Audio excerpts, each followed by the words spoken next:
I'm not, you know, I think, I don't know, really. We just sat in a briefing with the UK Environment Minister, which was kind of interesting. You know, basically, it's not enough. You know, what they're committing to in terms of emissions cuts is not enough. But the political pressure that they're feeling, that's very obvious. So hopefully something will come from that in the next 24 hours. I don't know. But what do you think? What must be achieved? What must be achieved? Yeah. Well, what the science dictates. You know, 40% cuts by 2020, 90% by 2050. Yeah, no, 40% of the industrialised countries. I mean, for you as a For musician, me? what does it mean? What do you want to see the future of our planet? What do you I see? want if we like the sooner that we establish that this is what we're going to do, the sooner that all of us can get on with it.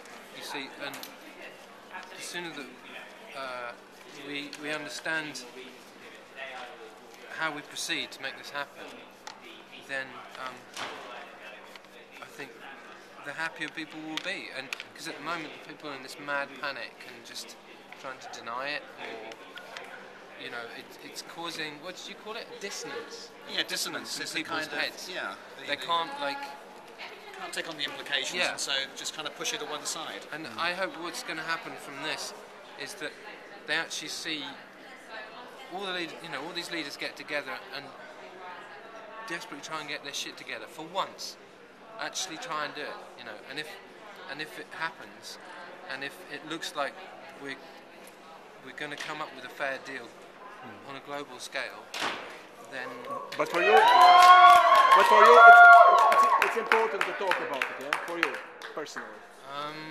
I felt it was important to come to this, to see for myself and find if there was something to be hopeful about.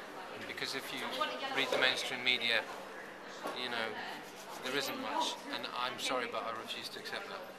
If Copenhagen fails to create a deal that's good, as it seems to be, what will we take away from this meeting?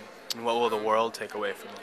It won't be good enough, but at the same time, you know, neither you or I know what the fuck's going on behind those in those negotiating rooms, and I think,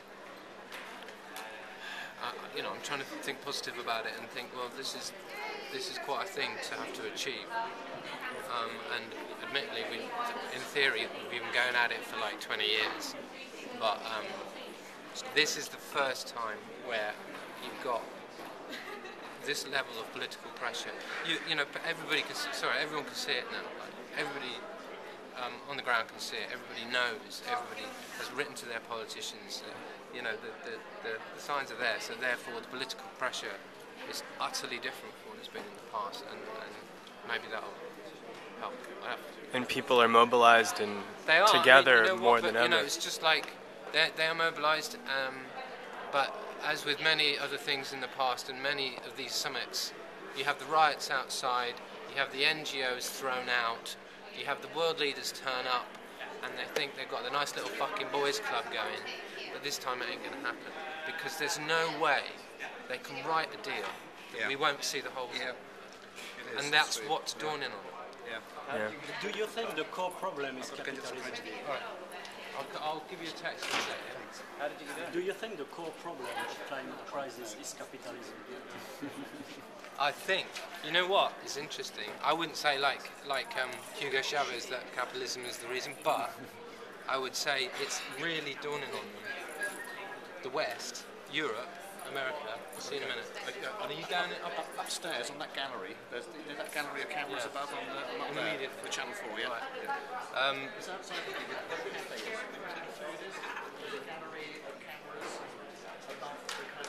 Yeah, I see it. I know. I think what's dawning on the Western countries at the very least is that if they're going to commit to the cuts we're talking about, I mean, you know, they're still arsing around at like 15, 17%, but they've got to get way further, and they know it. But that it's dawning on that to commit to that means they have to build a different sort of global economy, you know? And it's like, shit.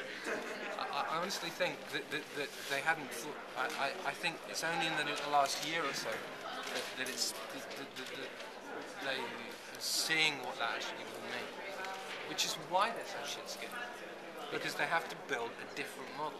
But they put on the table market-based solutions. Yeah, for now. But, you know, all those market-based solutions that you mean, like the carbon offsetting, for example, that ain't going to wash. There is no way in hell that the developing countries are going to allow carbon offsetting in the deal.